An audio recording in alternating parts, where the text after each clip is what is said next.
रजवा कमाई, ए रजवा कमाई, का भाई इन्हें आवा हो।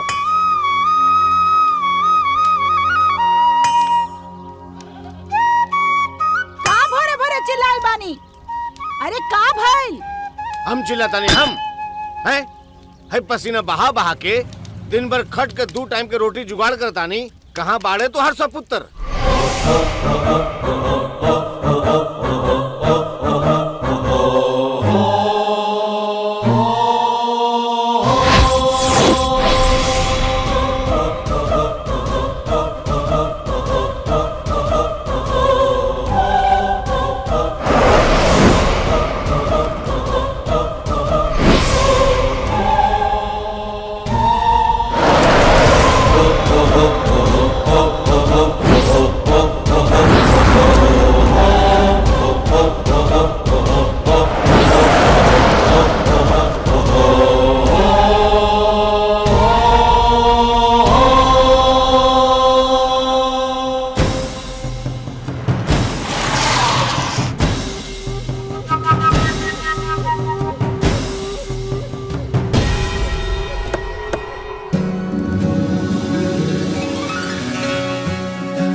हाँ तो बताइए मैनेजर साहब। जी सब कुछ ठीक बा।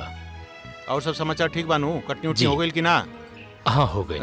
बाबूजी बिजनेस के बाद छोड़ी चली रहुआ खाना खाए, बहुत जोर भूख लागल बा। हाँ हाँ चली। सरकार कुछ पेपर पे साइन करे के ठीक बा। रहुआ अच्छी तरह जाना था नहीं। एक घर में हुए होखेला जोन हमार बेटी कहेले। जी अब जे भी होखी बाद में होखी मैनेजर साहब। चलो लोग जी। चला। आई लव यू पापा।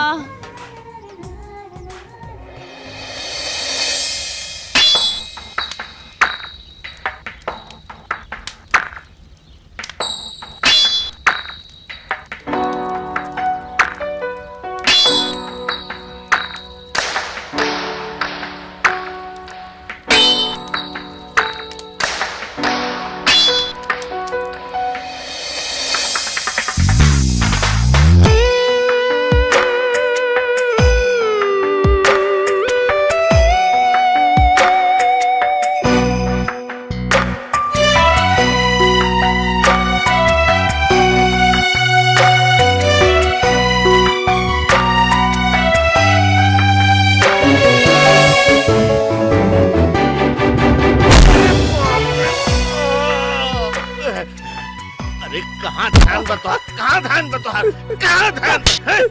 चल भाग यहाँ से, भाग यहाँ से। अरे देख हमरा तो नहीं बुझात कि सुटिया के साथे बाजी तुहार बाजा खाली निहरला से काम ना चली।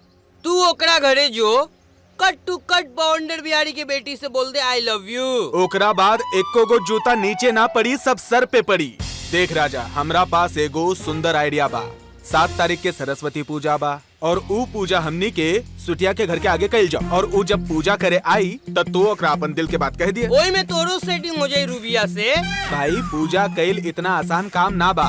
बाजारे बाजारे घूम के चंदा उठावे के पड़ी, पंडाल बनावे के पड़ी, रात भर जागे के पड़ी, तो कम से कम कुछ तो फल मिले के चाहिए नू। तू काहे तब से बानर लेखा मुंह बनैले बारे? तू भी कुछ आइडिया देना हमनी के। भाई हमारा कुछो समझ में नहीं आवत। हमरा तो चारों तरफ उहे लौकत बिया। तो ठीक बा, सीटिया के गाड़ी के पीछे पीछे दौड़त रहा और ई पान के दुकान पे खड़ा होके दर्शन कर। एक दिन पता चली ओकर बियाह हो गइल, चल गल उ अपन घरे और तोहरा काम मिली बाबा जी के ठुल्लू। देख राजा, पूजा वाला आइडिया एकदम सही बा। चल झक मत मार, अब चंदा उठावे खातिर रसीद छपवावे के पड़ी। चल चल चल।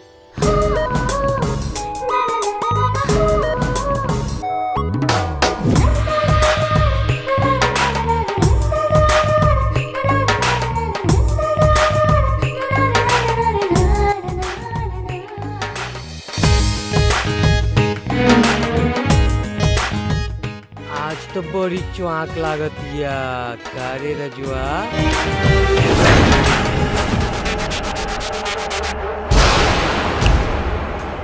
तोहार आँख बहुत एने ओने चला था। निकाल दिखा। पता नहीं थे कि स्वीटी हमार हिया। पता नहीं थे का। आज के बाद ओकरा तरफ केहू भी आँख उठा के देखलस तो तोहनी के आँख फोड़ दे। जाना तारे ना के हवे एमएलए के बेटा, नाम का बा लवली सिंह। जौना डाली पे नजर डाल देवेला ना वो डाली डाली ना रहेला। का ई छोट आदमी से मुंह लगले बनी लवली सिंह। इड़ुआ से सागी चली। चल चल, रास्ता के भिखारी सबसे क्या मुंह लगेले बड़ा। चली चली। बाप के नाम साग पात और बेटा के नाम परोर खान।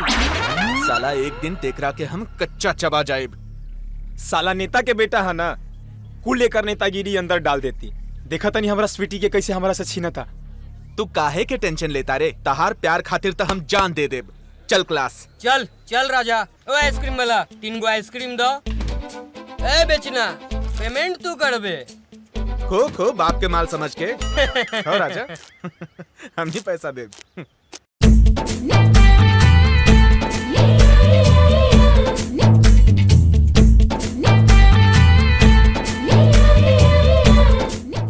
एक नंबर भाई। रे राजू रे। हाँ। हाउ देख भौजी।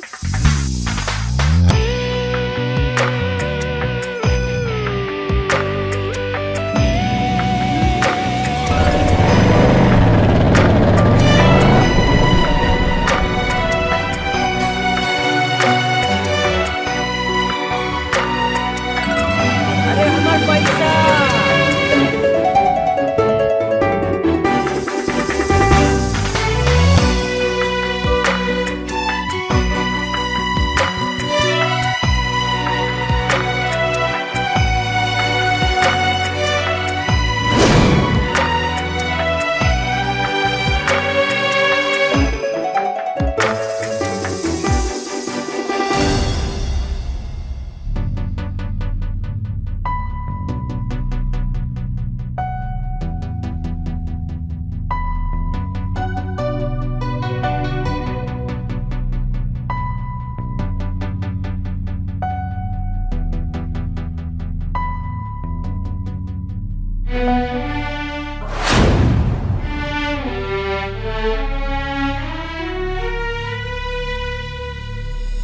रुबिया उतरता।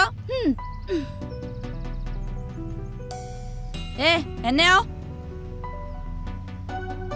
का रे तो नहीं कहे हमारे पीछा करे तारा सन। मैडम जी उ हमरा नोट फिजिक्स के नोट चाहे देम का। काहे तोरा लगे नहीं खे। हमनी के गरीब आदमी बानी सन। हमनी के औकात कहाँ बा इतना बड़का नोट्स खरीदे के स्वीटी जी। अच्छा बीएनए कॉलेज में ये ले ली है। ठीक बा। चल रुबिया। जी जी ठीक बा।